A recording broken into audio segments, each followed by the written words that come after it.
1602 में नीदरलैंड की Dutch east India company से स्टार्ट होने वाला शेयर्स का जो कॉन्सेप्ट है वो USA, China, Hong Kong, London and Dalal street कब और कैसे पहुंचा, आज इसकी बात करेंगे इस वीडियो में। हाय, आई एम प्रियांशी सिक्ची। 1600s में ईस्ट इंडिया कंपनी शिप से ट्रेडिंग करती थी जिससे उन्हें काफ़ी प्रॉफिट्स होते थे, बट लॉसेस भी होते थे क्योंकि पायरेट्स जो थे वो शिप्स को लूटते थे या फिर कभी टर्बुलेंस की वजह से शिप्स डूब जाती थी। तो उन्हें उसके लिए इन्वेस्टर्स चाहिए थे।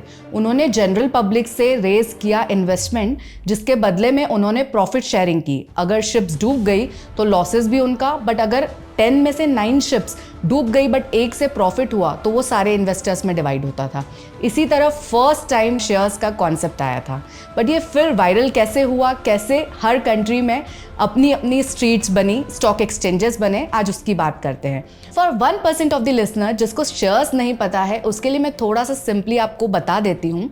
शेयर्स ये है कि अगर आप एक एंटरप्रेन्योर है, आपकी कोई कंपनी है जिसके लिए आपको फंडिंग चाहिए। अभी आपने एक शॉप खोली थी, अब आपको 10 ओपन करनी है, जिसके लिए आपको फंडिंग चाहिए। आपने नॉर्मल मार्केट से, इन्वेस्टर से सीरीज 1, 2, 3 में फंडिंग उठा ली है, बट अब आप उसको और एक्सपांड करना चाहते हैं तो आपको इसके लिए जनरल पब्लिक से पैसे चाहिए। अब जनरल पब्लिक से आप कैसे पैसा लेंगे?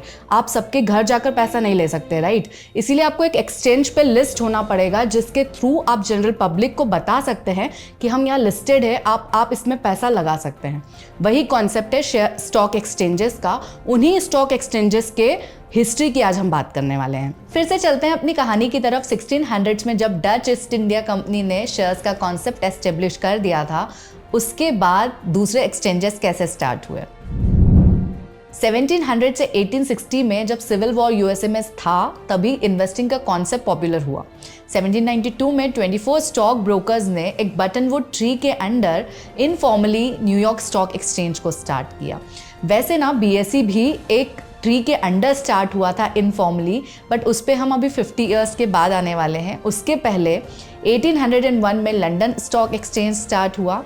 1830 में कॉटन और शेयर्स की ट्रेडिंग बॉम्बे में स्टार्ट हुई। 1852 में कनाडा का टोरंटो स्टॉक एक्सचेंज स्टार्ट हुआ। इसके बाद 1850s में बनियन ट्री के नीचे 22 स्टॉक ब्रोकर्स ने बॉम्बे स्टॉक एक्सचेंज को इनफॉर्मली स्टार्ट किया। इसी दौरान कंपनीज एक्ट आया 1850s में। तभी जो स्टॉक ब्रोकर्स सारी दूर स्कैटर्ड थे वो सेटल हुए दलाल स्ट्रीट पर, और 1875 में finally Bombay stock exchange start हुआ।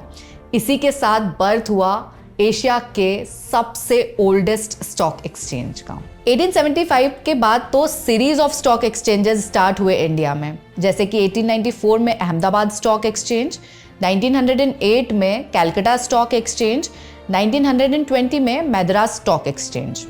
फिर से वर्ल्ड की तरफ चले तो 1878 में टोक्यो स्टॉक एक्सचेंज स्टार्ट हुआ, 1921 में हांगकांग स्टॉक एक्सचेंज स्टार्ट हुआ, और 1930s में रेलवे की डेवलपमेंट की वजह से कंपनीज की लिस्टिंग और ज़्यादा बढ़ी, और उसी की वजह से 1971 में नैस्डैक स्टार्ट हुआ जो कि फुली ऑटोमेटेड था। 1990 में चाइना का शेंजन स्टॉक एक्सचेंज स्टार्ट हुआ। 1992 में इंडिया का first automated stock exchange NSE start हुआ। 1995 में बीएसई ने कंप्लीट शिफ्टिंग की टुवर्ड्स इलेक्ट्रॉनिक। 1988 में सेबी का एस्टेब्लिशमेंट हुआ था, but as a non statutory body, जिसको 1992 में ही स्टैट्यूटरी स्टेटस अप्लाई किया गया। सो ये थी फाइनेंशियल मार्केट की हिस्ट्री। आपको एक इंटरेस्टिंग बात बताए, बीएसई का जो एक्सचेंज है उस पर वर्ल्ड में सबसे ज़्यादा कंपनीज लिस्टेड है, और एनएसई का जो एक्सचेंज है नंबर ऑफ ट्रेड्स में वर्ल्ड का सबसे बड़ा डेरिवेटिव मार्केट है। अगर ये इन्फॉर्मेशन अच्छी लगी है तो फॉलो अस, क्योंकि हम नेक्स्ट वीडियो बनाने वाले हैं हिस्ट्री ऑफ मनी पर। और लाइक कमेंट ज़रूर करना, क्या इन्फॉर्मेशन आपको सबसे इंटरेस्टिंग लगी है और क्या हमने कवर नहीं किया है, हमें कमेंट करके बताइए। Thank you.